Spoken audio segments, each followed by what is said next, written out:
Ladies and gentlemen, welcome to another additional podcast of Wrestling in Black and White. I am Christopher Knight, aka Hollywood Nightmare.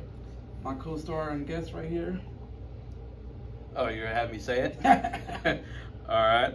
Dylan Oaks, the lone outlaw, is better. Yeah. Today's topic we're going to discuss the recent MJF. I guess you can call it The MJF TK feud. yes. TK being Tony Khan, and the topic is the contract issue that's been going on. My personal opinion, I believe that MJF in the contract approach, I think he's doing it the most noticeable way. He is also getting, I believe he's becoming more of a star and getting more fans behind him with his outrageous approach on demanding more money with his contract. When he debuted at Double or Nothing, 3-4 years ago, he was in the Casino Battle Royal and nobody knew who he was. So at that time, when he got offered his AEW contract, he was still trying to develop himself as a heel wrestler.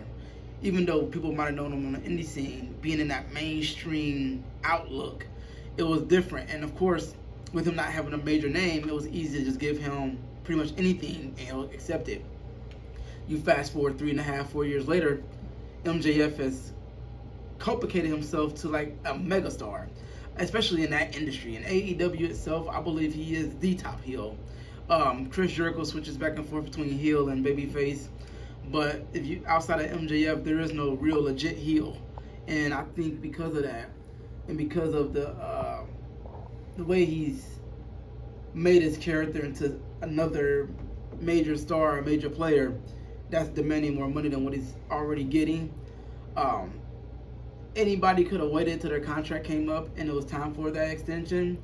He believed that extension is too far out to wait any longer, which is why I believe he is taking that approach. I do commend him for that, because not only is he making himself more a talked about topic, obviously, because we're talking about him right now, he's also getting that. He's getting that. What's the word I want to use? Notoriety. That, or Exposure. even that as well. But clout. That's the perfect word I want to use. He's getting that clout. He's getting that clout that he's getting off the fans, off other companies. Hell, mentioning the fact that he's gonna eventually jump to WWE and publicly saying that on multiple occasions, and mentioning how Cody Rhodes just recently did the same thing. Like, there's no other shoot than saying, hey, if you don't pay me, I'm going to the competitor. Like, and that's simple as that. I'm going to let it be known. We can either do this now or we can do it in 2024. Either way it go. The fact that he was openly telling people on a weekly basis through Twitter, through interviews, through TV, he was going to do that. Like I said, I commend the man, and I hope he gets his money because he deserves it. And I hope AEW doesn't let him walk out the way he's talking about walking out. And I can definitely feel his frustration. I've been in that situation before where, you work so hard that you're worth more money and you're not getting it. So I can definitely feel his pain. Yeah, he put his body on the line every day. I don't do that, but it's still, when you become great at your craft, you want to be rewarded for it. He deserves to get every reward he gets. Let me hear your take on this, brother. The exact opposite. Because my thing is that obviously he's a damn good heel. Because you can't stand him when he's out there, and when he's got the microphone, you want it to be shut off because you can't stand the little son of a bitch. But does he deserve that money? Yes. Because obviously, yeah, we first saw him three years ago when AEW started. Didn't know him from a random dude on the street. Now we know him as MJF, one of the biggest heels. Could never see him going being a babyface. Never. But he's worth the money, yes. But to me, if it's either you want to be professional about it, you wait your time like everyone else does, and then obviously he's going to get the more money because he's obviously worth it.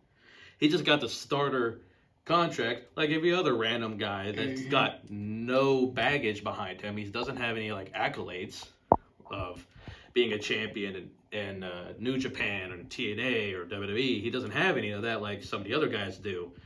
So they're already up there. When he was a beginner, he hasn't gone anywhere else besides AEW. So that's what I'm just saying. It's like, to me, you just got to do it professionally, because if to me, yeah, he's playing this well into his character. He's playing it very well. But if it's gone to the point where everyone believes it to be a shoot, because honestly, we don't know if this is a shoot or a work. But what makes him think that the other company, aka WWE, would be okay with how he's doing it now? We all know how Vince is. He's extremely controlling and micromanaging. Is he going to be okay with this period if he already knows how this guy is?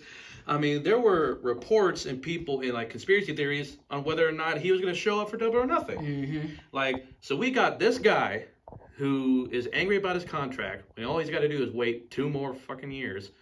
Then obviously he's going to get more money, no doubt about it. But now he's acting like a prima donna, and if he don't get what he wants, he's not going to show up. WWE ain't going to put up with that.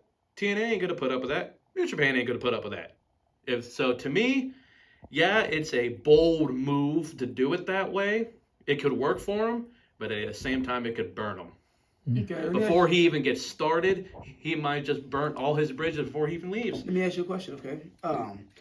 We go to a job interview, and you get a job at a company, and they bring you in at entry level. Starting pay at, I don't know, $25 an hour, right? And you're there at that job for, I don't know, 3 years. And, in the 3 years you've been there, you've excelled at the entry-level job you came in to do, but you've also gotten training and ran other departments or other roles since being there. In that 3-year time frame, you're still making that same $25 an hour. And you're like, okay, I'm doing a job as a $30 per hour or $35 per hour should be getting paid. Why am I not getting paid that? Are you going to sit there and keep getting paid $25 to do a $35 an hour job, or are you going to look for another job? I would look for another job, but, So but here's... no. You had your time, motherfucker. You keep your mouth shut. So Here's what's the the difference. difference? That's a decent analogy, but there's one major problem.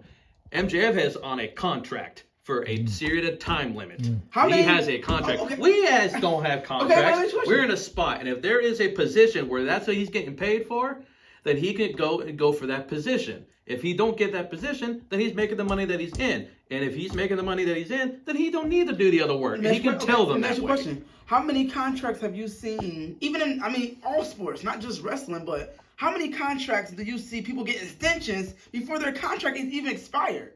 Hell. Have they been offered? Because I think Joey Gargano got an extension before he quit because he agreed to it. So there was an extension. It's not unheard of to get an extension. It is a little odd. I will admit it's odd, especially when he still has 2 years on the contract he's already on. Yeah, because you know why though? They're wanting to secure him before that contract is up. The last thing you want to do is let somebody's contract run completely out before you try to snag him up, because that gives the competition other opportunities. Like who? Then like, you can Impact negotiate. could want him. New Japan could want him. WWE could want him. There's other companies that see MJS talent. Not saying that they can pay him what he want to get paid, but however, it brings in that audience of other companies or other employers that are willing to take him on. I'm not saying that I believe he's not wrong, but I'm also saying that in a case where you've earned, let's say for example he makes $100,000 a year. I don't know how much he makes. Let's just say he made $100,000, but he knows he's worth $500,000. I don't know how many more years I'm going to go making $100,000 before I know, okay, you know what, you give me my $500,000 now, or I'm going to walk. Well, it's also in part that this is wrestling. So yeah, he's getting that from his contract already, but he's also getting merch sales. So we don't exactly know just how much he's getting, period. But my other thing is like he has only been in the business 3 years. And look how much he's done in 3 years. That is true. That's my point. thing is the way he's going on about it, being as aggressive as he is, he might shoot himself in the foot. And that's all we're ever going to get is these 3 years. Because TK might say, you know what? Yeah, you're good. But if I have to deal with this every fucking time, I have several other guys that have done way more than you. And I could just cut you off and be done. And yeah, you can go to other companies. But let's be fucking honest. Would WWE treat him the same from AEW to WWE? Would he be the exact same MJF? there ain't no way in hell he'll be the same MJF. The contact between He PG might start and off, PG-14 but is- he'll be PG'd, he'll be Vinced, and he'll be a washed down version of the Miz. That's what he'll be if he goes to WWE. Now TNA, he could probably do it. New Japan, he could probably do it. But he's not. But he will money. not get paid Nah. the same as much as he will for either AEW or WWE because they're not as big. Right. So But that's just my only thing is, yeah, be assertive. Then yeah, you are worth this much. Obviously, he's one of the biggest heels. He's a big draw for his character because I mean he shot up so quick, and I mean and he's damn good at what he does. But don't go to the point where you're gonna burn the bridges where you already got it made. To where yeah, you got a damn good shot at getting making a hell of a lot more money here. And you know how your character's going to be in this company because you've done it the last 3 years. You know you're not going to get stifled on your character because that's not what AEW does. That will happen if you go to WWE. We both made some valid points, and honestly, I'm gonna end it with this: 2 words: Randy Orton. Guys, that's it for today. Thank you for watching the wrestling in black and white. Once again, this is coming from your 2 greatest guys in the world. I want your opinion. Tell us, what do you think about the MJF saga with his contract with Tony Khan and AEW?